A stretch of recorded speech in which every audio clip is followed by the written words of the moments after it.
that everyone should have their own unique, practical, very workable, down-to-earth, portable poetry first aid kit is my goal. That is my goal. I've talked about that in this new year, 2025. Hi, this is Dale Biron on Poetry, and thank you so much for joining me. I really do want to talk about the daily, practical, down-to-earth aspects of poetry in this podcast, and I really do want to help each of us gather our own poems in terms of those that will support us in all areas of our lives, from the most difficult to the most joyful. Now, one of the things I was thinking about recently is that there's an old adage about if you want to make a difference in the world, then find a parade that's already happening and run around front and act like you're leading it. Well, in some ways, in a kind of humorous way, that's what I'm up to. Because it's not like we don't already have our own poetry first aid kit. We might not call it that, probably don't. But we have a song or two or many that we love and that give us great solace and inspiration when we hear them. Often we may have a poem or a snippet of a poem. I just want us to be a little more intentional about the way in which poetry can be helpful for each of us. So I have a poem today that approaches this challenge of giving ourselves full permission, not only to find great poems, but to write some pieces yourself if you are so inclined, and many of us are.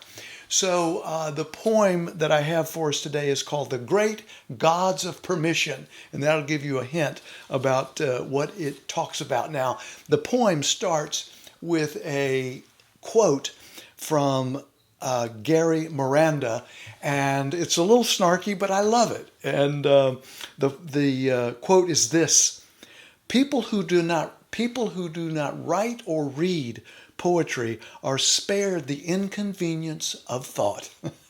People who do not write or read poetry are spared the inconvenience of thought. And that's Gary Miranda, my quote for the start of this poem. Now remember, the great gods of permission. Here's the poem. There is no requirement that you read or hear or write anything.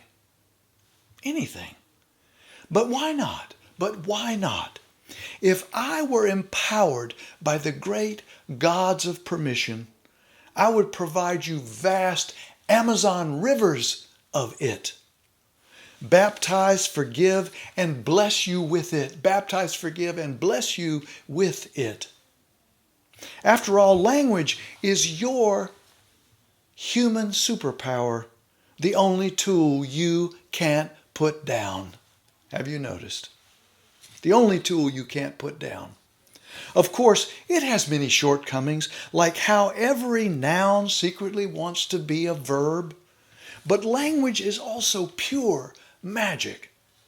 It's your birthright to speak, write, and sing your heart out. Almost everyone has a favorite song or poem or old saying. I have piles of them, not to mention my poetry first aid kit. I keep handy at all times. So why not write to clarify, to amplify, to touch your heart and heal your soul? To at times simply empty your mind of worry. Let me say that again. To at times simply empty your mind of worry. And yes, you can also find and gather many amazing poems already written by others to do these same tricks. After all, finding a great poem is about as creative as writing one. Listen. I'm not exaggerating. Listen, I'm not exaggerating. Can you do all these things? Yes. The great gods of permission are saying this to you. Yes, beloved. Just hear, read, write as little or as much as you want. By the way, no one knows why these claims are true and work so well. They just are and do. The great gods of permission are saying this to you. Yes, beloved. Yes, beloved. Just read, hear, write as little or as much as you want. By the way, no one knows why these claims are true and work so well. They just are and do.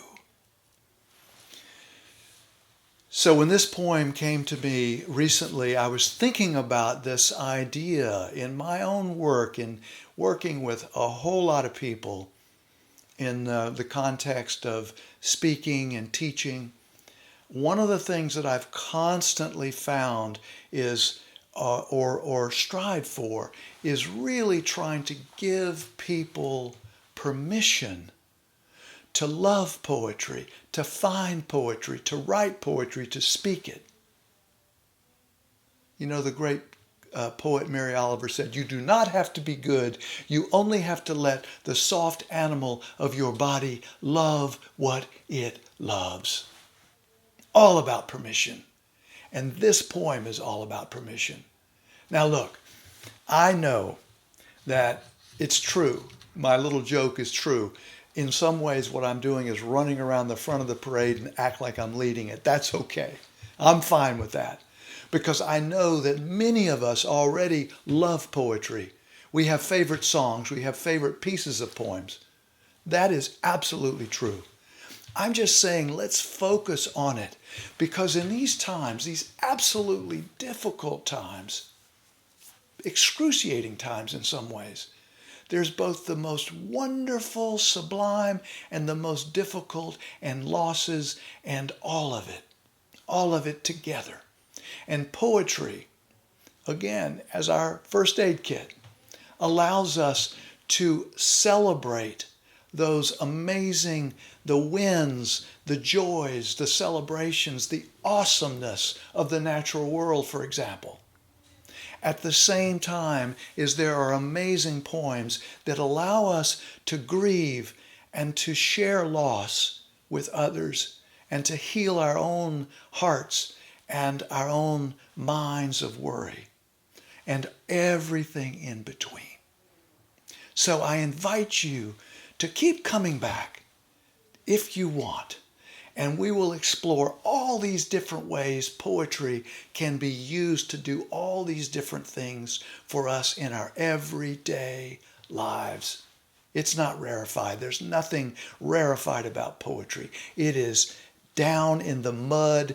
It is up in the sky. It is all these things. And each of us can have our own unique set of poems and snippets of poems that inspire us and heal us and do all that we've already talked about. So thank you for your listening ear. It's always great if you hit like. More people will see this podcast and the word will be spread, which I would love. So please do that if you're so inclined. And in the meantime, and until next time and next poem or poems, please take good care of yourself. And if you can, someone else.